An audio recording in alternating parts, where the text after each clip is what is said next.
Olá, amigos telespectadores, amigas telespectadoras do programa Joaquim Alessi, caros internautas que nos assistem pelas redes sociais, começa a edição desta terça-feira, 30 de julho de 2019. E hoje a gente tem uma entrevista especialíssima. Ele já esteve aqui algumas vezes, mas por pouco tempo, falando mais de política, e a gente combinou que ele voltaria para falar um pouquinho da sua história, para falar dos livros que ele escreveu, para falar de sua trajetória como um cidadão que nasceu lá em Cariús, no Ceará, no dia 17 de março de 1964, e chegou aqui no começo dos anos 80 e conseguiu entrar na Volkswagen do Brasil, mesmo sendo, naquela época, completamente analfabeto. Olha que história. E hoje é autor de 2 livros. É pós-graduado em Direito. Eu estou falando do Francisco Duarte de Lima. Sabe quem é? Quem não reconheceu o nome? É o Alemão Duarte, vereador pelo Partido dos Trabalhadores em Santo André, que me dá a honra dessa visita e dessa entrevista. Alemão, muito obrigado por você comparecer ao programa. Obrigado, eu que falo pelo convite, muito obrigado mesmo. Legal, olha, esses 2 livros que eu falei rapidamente na abertura, daqui a pouco a gente vai falar um pouquinho mais deles. O primeiro é A Força de um Ideal. Francisco Duarte de Lima, Alemão Duarte, Flávio Lemos. Eu já comecei a ler, porque a gente não perde chance de ver uma obra dessa. Isso aqui tem uma história de vida.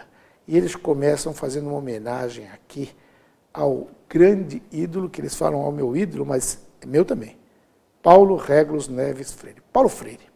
Nada mais do que o grande educador. Alemão, comecei a ler e já fiquei encantado. Vou ter que devorar esse livro ainda hoje. Como que é sair do Ceará?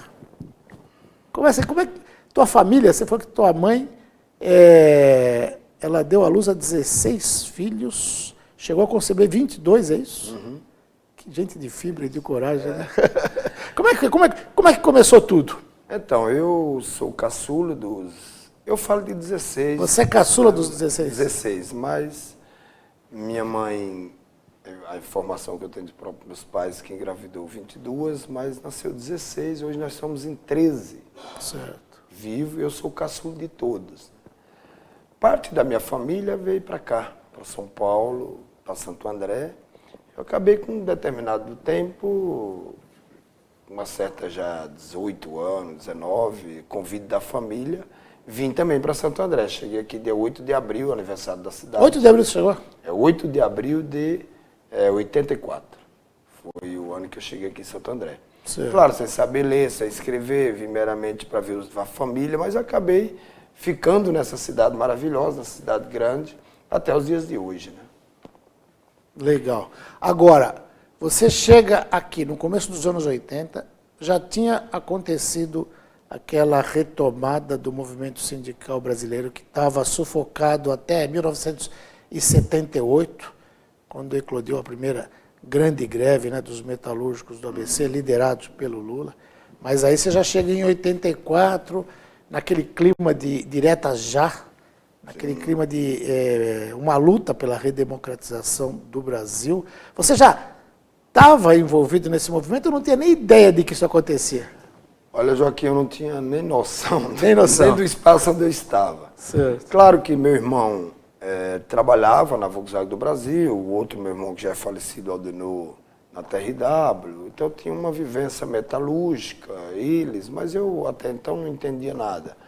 Mas foi assim, né, assim que começa a nascer o Alemão. Em 84, em maio, junho de 84, eu sou chamado para ir lá na fábrica, na Volkswagen do Brasil. Você tinha feito uma inscrição, alguma coisa? Chegou lá, tinha uma ficha, um amigo não, uma pessoa que estava do meu lado, eu pedi, ele acabou preenchendo para mim, e acabou, meu irmão estava lá, e essa coisa acabou se concretizando. Dia 17 de março, dia 14 de março de 85, eu entro na Volkswagen do Brasil. Virou o alemão da Volkswagen. No livro coloca assim, a Volkswagen descobre o Francisco, né? Porque até então o alemão se deu logo assim que eu entro na Volkswagen, né? O alemão foi dado o apelido lá dentro. Lá dentro. Porque a Volks é alemã, como é que era? Você clarinho alemão, desse jeito? Eu não tão alto, mas branco, cabelo grande nessa época. Tava cabeludo nessa época. Cabeludo. E aí acabei, pessoal alemão, e acabou pegando o alemão. Você estava com 20, 21 anos? 20 anos de idade. 20 anos de idade. 20 anos. Até aí você não sabia ler e escrever? Até então não sabia ler e escrever, sabia fazer conta. Não teve que fazer... Como é que foi para preencher a ficha para pedir o emprego? A ficha, uma pessoa que estava do meu lado, eu pedi para ele preencher e eu dei um visto e foi assim que inicia toda essa... Nem assinar o nome você assinava? Não sabia. Não assinava? Não. E aí quando você descobriu que tinha que entrar lá? Obviamente, você até falou que eles te contrataram porque queria alguém que tivesse coragem de enfrentar a linha de montagem do Paraty, é isso? Da Paraty? Quando eu fui chamado, aí já após a ficha pronta, eu chego lá e o pessoal falou, nós estamos com um pedido de veículos muito grande do Passat Iraque. Passat Iraque. E a gente quer saber quem quer esse trabalho de dia ou de noite. Se não tiver ninguém aqui que tenha problema, já inicia hoje. Portanto, dia 14 de março de 85 era um sábado. Eu falei, não, para mim não tem problema, posso começar hoje, posso ir amanhã, comigo não tem problema, não estou trabalhando. Qualquer horário, se tiver que dobrar o turno. Se eu tiver de entrar agora e sair só à noite, não tem um problema sobre isso. Então, e foi nesse processo, então dia 14 foi o meu primeiro dia, 14 de março de 85, meu primeiro dia na fábrica, que eu chego lá às 8 horas da manhã e vou embora 2 da manhã do outro dia. Você não tinha feito nenhum curso nem de ferramenteiro, nem... Qual era a tua função lá? A minha função é agricultor, trabalhava na agricultura com meu pai. Isso antes, eu sabia vender, sabia conta, porque meu pai vendia rapadura e é assim que eu aprendi as contas. Mas na Volks, na linha do Passat, você começou fazendo o quê? Eu comecei na linha do Passat montando o chicote traseiro. Traseiro. Do carro, que é o chicote que liga lá as pecinhas lá do volante, lá na frente, a central elétrica, são aquele chicotão que vai e liga lá. E não precisava ler um manual, alguma coisa? Os manual com muito número, né? Então muito número, eu fui me adaptando com e o pessoal ajudando, com certeza. E o povo acabava me ajudando também. Legal. E foi assim que começou a minha transformação de trabalho e estudo também. Foi aí que eu comecei. Aí você falou, eu tenho que ir para uma escola. Sim, aí eu não posso não mencionar uma pessoa, acho que 2 pessoas importantes para a criação desse livro. Primeiro, como você já leu, o próprio Flávio Lemos, que me ajudou na construção do processo, mas isso já quando eu fui para lançar.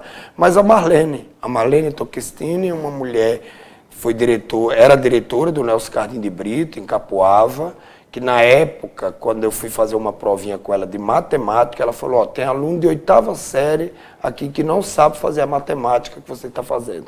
E foi através dessa matemática, eu agradeço ela até hoje, ela está neste livro, porque ela me deu o certificado da 4ª série, antecedeu a Márcio, ela me deu o certificado ainda em 84, em junho de 84, e com esse certificado, que era um documento que a Volkswagen exigia, eu acabei entrando na Volkswagen. Então, a Marlene Tocchestini foi uma das pessoas que, se não fosse ela, não saberia se eu estaria falando toda essa minha história de vida hoje. Legal. E a partir daí você foi para uma outra escola. A partir daí eu fiquei... Você falou que você não fazia prova, não fazia nada, porque você não conseguia saber o que estava escrito ali. Eu, na realidade, a partir daí eu fiquei... minha cunhada Sebastiana me ajudando muito, ela trabalhava também no Nelson Cardim de Brito, e eu pegava muito material do Nelson Cardim de Brito para estudar, e logo assim que eu entrei na Volkswagen, eu fui estudar fui estudar no Avanço, e em seguida fui estudar na Volkswagen. E aí começou todo um processo de formação minha. Legal. Aí me conta uma história que você contou antes de a gente começar o programa, que uma vez a professora de inglês te chamou, perguntou se você não tinha feito a prova. Tinha uma professora de inglês lá no Avanço. No Avanço. Aí perguntou por que eu não fiz a prova de inglês. Aí eu falei, eu não sei fazer de português, né?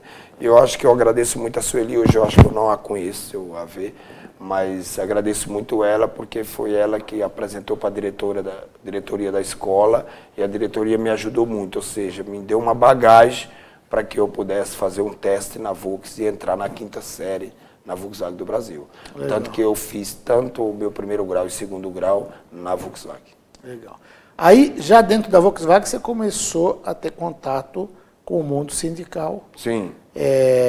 E o que te levou a viajar, a conhecer... Isso foi tudo muito rápido, porque em 85 eu queria saber por que os trabalhadores entraram em greve. Eu passei a experiência na fábrica em uma greve, e era uma reivindicação para a redução da jornada de trabalho, reivindicação para a mudança da Constituição, que veio acontecer já em 88. Certo. E aí esse processo já de 85 a 88, eu já participei, já vi da importância do debate do Estado de Direito Democrático, da importância disso. Então, eu fui vendo tudo isso na prática e com o tempo eu fui aprendendo, conforme eu estudava, né? Conforme eu estava estudando.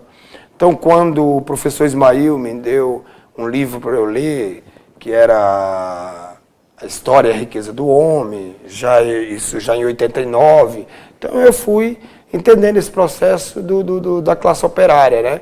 E aí, chega na década de 90, eu viro cipeiro, e aí começa toda uma história também do movimento e do olhar O primeiro contato direto com o sindicato foi você disputar a eleição da CIPA? Acho que em 91 eu fui chamado para ser candidato à CIPA, já em 91, e eu acabei topando, fiquei 2 mandatos na CIPA, depois eu volto de novo para a produção, e em 96 eu retorno já para a direção do sindicato. Você citou esse livro do Léo Huberman, né, que é o História da Riqueza do Homem, que é um livro fantástico. Isso, muito bom.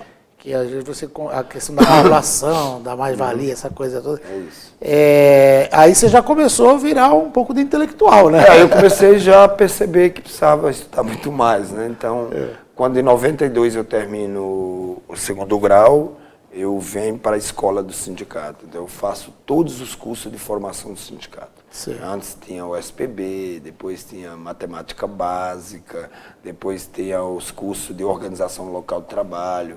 Isso me deu muito essa década de início de 90 até os 96, 97. Quando eu entro para a diretoria, eu busco outras formações, né?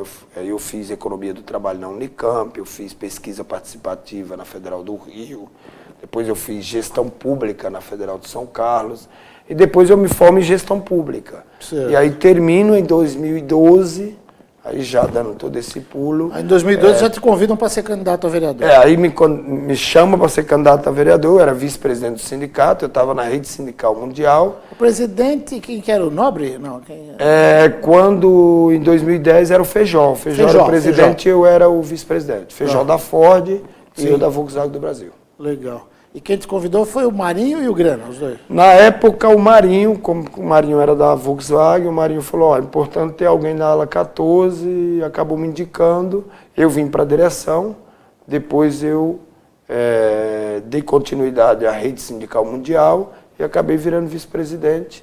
E aí, vice-presidente de Secretaria de Organização, depois de todos esses anos, 2012, eu já convido do projeto que envolvia Carlos Grana em Santo André, eu venho para ser candidato a vereador. Para ser candidato e ganhar a eleição. E ganhar a eleição.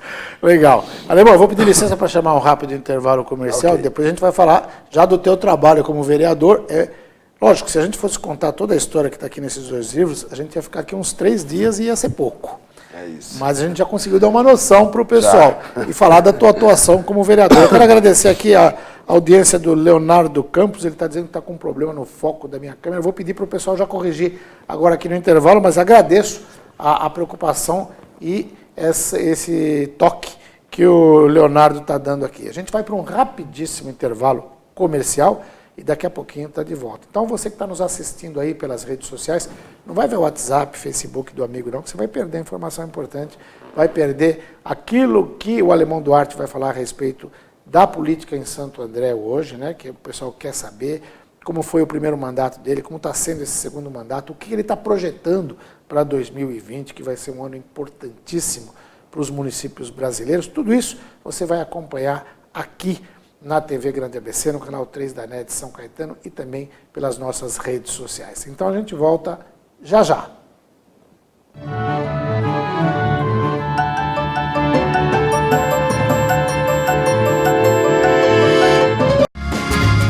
Viaje mais! Prepare-se para conhecer os mais belos lugares do planeta, de segunda a domingo em 2 horários, às 13h30 e à meia-noite, na rede NGT Canal 48 Digital e na TV Grande ABC Canal 3 NET.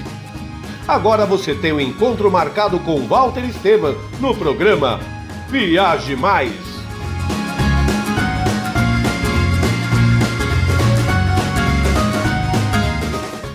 Juliana Flores, você está a um clique de deixar alguém ainda mais feliz. Entrega de presentes, flores e momentos únicos em até 3 horas em todo o Brasil.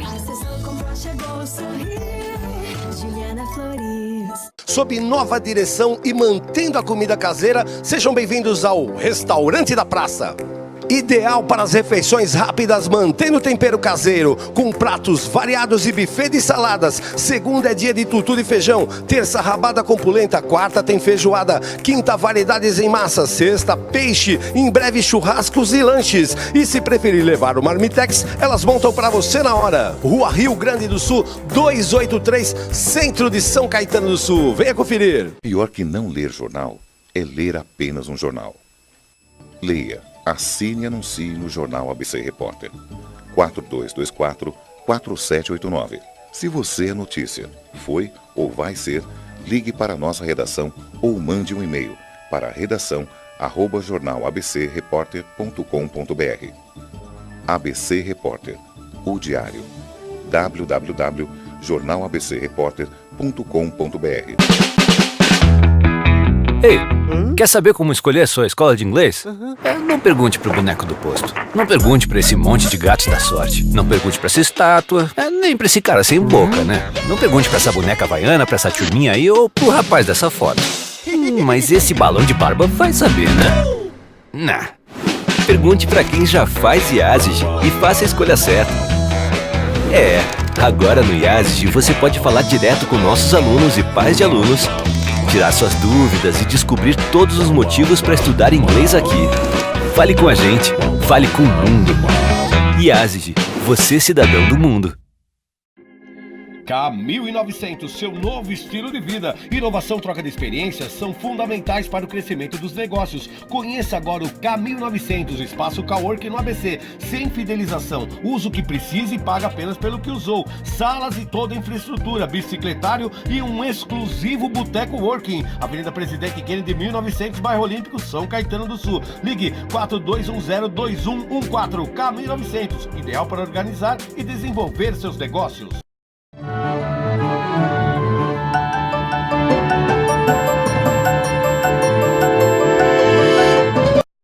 Para a diretoria do sindicato, para a base. Muito bem, a gente está de volta aqui para o segundo bloco do programa. Estava olhando o livro e lendo, porque você não para de ler. O livro é muito bom, vale a pena, viu? Está à venda, Alemão? O pessoal consegue arrumar? Olha... Eu vi que esse aqui, A Força do Ideal, já está na segunda edição, né? Tá, eu até para terminar esse bloco aqui, eu aproveito para fazer um convite do dia 12 ao dia 16 de agosto, é a Semana de Literatura, é uma lei que eu tenho na Câmara em homenagem ao Guido Fideli, e a gente vai ter lá à disposição nessa semana. Meu grande amigo Guido Fidelis. O Guido Fidelis, que escreveu 33 livros na cidade de Santo André. E a gente tem do dia 12 ao dia 16 de agosto o encontro da Semana de Literatura com várias pessoas que vai escrever. Na e Câmara o livro mesmo? vai estar na Câmara, na entrada do teatro, ali à esquerda. Nós vamos ficar a semana inteira, então meus livros vai estar à disposição lá. E aproveito para agradecer a editora Copa Acesso também, que é uma editora que nos ajudou aí, que também nos ajuda na Semana de Literatura. Guido Fidelis, que além de escrever muito bem, né, ele já nos deixou, infelizmente, mas é casado foi casado com a Virgínia Pezzolo, pai da Lara Fidelis. A Lara é uma pessoa fantástica. Trabalha no fórum. A Lara trabalha no fórum. Não sabia que ela trabalhava no fórum. E nós tivemos ano passado a Bruna Ramos dando uma palestra, e ela vai estar lá de novo, inclusive falando da biografia do Sidney Magal, que ela escreveu, já fez. Então, de 12 a 16 de agosto na Câmara. 12 a 16 de agosto, na entrada do teatro. Na entrada do teatro. Câmara Municipal. Ah, legal. Maravilha. Bom, se a gente fosse falar mais do livro aqui, a gente ficaria no resto, eu falei. Verdade. Mas temos que falar um pouquinho, como foi chegar na Câmara Municipal em 2013, você foi eleito em 2012, claro, mas a posse 1º de janeiro, era o governo do Carlos Grana, prefeito.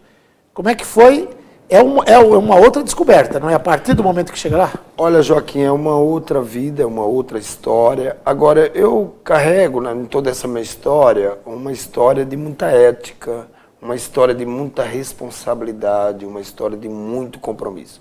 Essa foi toda a minha vida do movimento sindical. Então, eu chego na Câmara com esse espírito. Eu chego na Câmara sabendo que o Grana tinha sido eleito, que o Grana precisava ter maioria na Câmara. Então, eu chego na Câmara não para assumir já a vereança, eu assumo na Câmara para... Já conhecia, já tinha feito alguns discursos na Câmara, até eu já fui líder do movimento. Mas é diferente, né? É diferente, lá dentro, né? Diferente.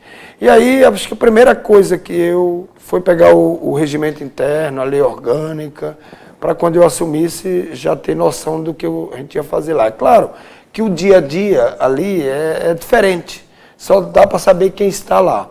Mas eu acho que eu nunca olhei para nenhum companheiro, seja da legislatura passada, ou seja da legislatura agora, nenhuma pessoa lá que é vereador, para eu ter qualquer desrespeito com qualquer um. Acho que respeitar a legislatura é importante, respeitar os 3 poderes é importante. Eu acho que esta coisa eu consigo fazer muito bem com todos os vereadores. E a época do Grana Prefeito, eu fui os 4 anos líder da bancada de governo, fiz uma relação muito boa com os vereadores, tanto da bancada do PT como de outras bancadas, tanto que até hoje eu nunca tive nenhum voto contrário às leis que eu apresentei, os projetos de leis que eu apresentei, inclusive que viraram leis na Câmara. Legal. Todos eu tive apoio e voto, e continuo tendo uma relação. Hoje eu estou na primeira secretaria, mas continuo tendo uma relação muito boa com todos os vereadores e principalmente com a vereadora, que é minha líder, a vereadora Beth. Legal. Ó, o Adriano Lúcio está perguntando aqui. Boa noite, vereador Alemão Duarte. Como você vê a situação dos moradores de rua de Santo André, que nesses últimos anos aumentou muito na nossa cidade? Olha, eu só queria corrigir, porque eu não gosto que fale morador de rua, porque parece que casa tem rua, né? Mas são moradores em situações de rua, e que de fato, infelizmente, Adriano, a vida, ela é dura. Nós tivemos um governo que olhou para essa classe mais pobre, que é a inclusão. Eu estive sábado no empreendimento, foi o último feito pela nossa presidenta Dilma, numa relação com o governo do estado e também com o governo municipal, inclusive do prefeito Carlos Grana. Eu estou falando do Pinheirinho e do Santo Dias, que é na Adriático. Estive lá fazendo uma visita. Como é gostoso saber que aquele pessoal saiu de morada de risco, não tinha onde morar, morava em aluguel social e está morando ali. E hoje, o que o Adriano está dizendo é verdadeiro. Nós fizemos a Semana do Agasalho. Semana do Agasalho, que inclusive o Guido passou na nossa barraca. A gente colhia o agasalho durante o dia e à noite nós saía para a rua para devolver. A gente sabe como era triste ver aquela situação, a pessoa passando frio, não ter o que comer, a violência, a questão da droga aumentando, e isso é falta de políticas públicas para esse pessoal. É pensar moradia, mas tem que pensar no emprego, tem que pensar em um conjunto de coisas, e que a gente possa atender essas pessoas, porque nesse tempo, principalmente no tempo de frio, é o tempo que as pessoas mais lembram, mas é uma situação muito triste. Legal. Também quero agradecer meu amigo Humberto Tobé, que está assistindo aqui. O Tobé, que trabalhou na comunicação ali da Macro PT ABC bastante tempo, grande figura. Grande amigo, grande amigo. O Ed e a Ned está assistindo. Bom, estão falando que a gente tem só 3 minutos para terminar, já passa muito rápido. Então vamos falar quais as suas perspectivas para o ano que vem. Eu sei que você está no grupo, junto com o nosso amigo Eric Eloy, aí, que na semana passada teve uma reunião, quinta-feira, né? Sim. Que formou o chamado Chapão aí. Eu não gosto muito desse nome Chapão. Você não gosta do nome Chapão. Ele que me falou. Eu vi que ele escreveu isso aí na internet, alguma coisa. Não, então, é que assim, tem um movimento sindical que eu nunca gostei muito de Chapão. Parecia que quando montasse um Chapão na Volkswagen era para derrubar a gente, sabe? Eu sei que não era nada disso. Mas, na realidade, o que eu acho que o movimento que nós fizemos de importância para Santo André e para fora de Santo André? Primeiro, nós achamos que era importante. Eu estou aqui com a Rosilei, que é da minha assessoria, que o nosso agrupamento tinha colocado ela como pré-candidata, mas o momento hoje, o que a gente puder ter enquanto coletividade, enquanto unidade, para se fortalecer enquanto Partido dos Trabalhadores, nós temos que fazer. Então, o nosso gesto, junto com o Eric, junto com o João Familiano eu que estive aqui com o João, junto com o Fabrício, junto com todos os outros agrupamentos, achamos importante, portanto, o nosso candidato a presidente do PT agora é o Padre, e temos um grupo trabalhando para que a gente possa cada vez dialogar mais na cidade e buscar caminho para que a gente possa ter uma boa candidatura a prefeito. Sei que tem aí 4 hoje colocadas, não sei como é que vai estar a posição do Eduardo Leite junto com a Beth, porque fica um esperando o outro, mas nós temos aí o próprio William que se colocou e temos a candidatura do Eric, que eu acho que são 4 candidaturas que a gente possa debater, dialogar na cidade, para que a gente possa buscar o melhor candidato. Quando às vezes afirmo a candidatura do Eric, é porque quando eu faço conta é matemática, 2 mais 2 vai ser sempre 4. É que, seja o Eduardo Leite ou seja a Beto candidata, são 4.500 votos que você tira de uma chapa de vereadores, que eu acho que dá para a gente conseguir buscar aí os números dos votos passados. E agora com essa legislatura, que não pode mais, 32 do PT, e tem que ver o que não pode coligar, busca, não pode coligar. E aí é dentro desse debate que eu acho que é importante se a gente tivesse todos os vereadores nessa chapa. Mas, enfim, vamos debater e buscar um diálogo e, quem sabe, buscar um exercício que fizemos para o PED para o ano que vem, 2020. Você fala em políticas públicas aqui, quem manda é o telespectador. O Daniel Muniz fala o seguinte: Alemão Duarte, como você vê o problema em época de férias? Da linha de pipa com Serol, né? Ele escreveu Carol aqui, mas é Serol. Fazendo várias vítimas na cidade. Inclusive, hoje, na Prestes Maia, pegou um motoqueiro, segundo ele. Não estava nem sabendo disso. Não. A gente tem um minuto aí, se puder... Então, esse é um problema, sabe? O povo gosta de soltar pipa, mas assim, soltar pipa não é proibido. Agora, colocar cerol não é só essa. Eu estou sabendo agora. Também fiquei sabendo agora. Aproveito para dizer para o Daniel Muniz que eu fiquei sabendo agora, mas essa coisa, se você buscar na história, não só de Santo André, do estado, já teve muitos acidentes. Verdade. Então, soltar pipa não é proibido. O cerol é proibido, então a gente lamenta. A gente sentimento aí a família, não sei o que aconteceu, mas é dizer que é proibido usar cerol para soltar pipa. Legal. Alemão, infelizmente, o tempo de televisão é implacável. É rápido. Mas eu acho que o pessoal que assistiu teve um exemplo de vida com a tua história que é fantástica. Eu mesmo, com certeza, aprendi muito hoje. Percebi algo que eu não conhecia, acabei conhecendo agora essa tua história, e eu fico feliz de saber essa tua vontade, essa tua disposição de estudar sempre. Você contou uma outra história aí do segundo analfabetismo, que era a questão do computador. Qualquer dia a gente vai contar essa história também para o pessoal, precisa contar isso, porque eu valorizo muito a educação, e acho que a gente tem que valorizar, os nossos governantes têm que valorizar muito a educação, e quem se dedica a ela. E você é um cidadão que se dedica a aprender o tempo todo. Eu vejo que você está querendo aprender a cada momento. Isso é fundamental e é importante. Parabéns pela tua trajetória. E a gente espera o retorno, que vai ser nessa quinta-feira na Câmara, um retorno de paz. E em época de eleição, os ânimos acabam ficando altos na Câmara. Mas, dia 1º de agosto, quinta. Vamos sempre trabalhar. Tem que voltar na paz, né? Claro, voltar na paz. Discutir política. Voltar na paz e discutir políticas públicas, porque o povo de Santo André espera de nós discutir políticas públicas e o melhor para Santo André. Eu acho que é isso que os vereadores, junto com o prefeito, têm que fazer e buscar aquilo que é o melhor para Santo André. Então, nos projetos que vêm para a Câmara, eu analiso sempre com o pensamento dos moradores e moradoras da cidade. Aquilo que for melhor para os moradores e moradoras, eu vou sempre votar a favor. Tá ótimo. Obrigado e parabéns mais uma vez. Obrigado. Alemão Duarte, vereador do Partido dos Trabalhadores de Santo André, conversou com você. Eu agradeço muito a audiência de hoje e conto com ela amanhã, a partir das 18h30 aqui. Até lá.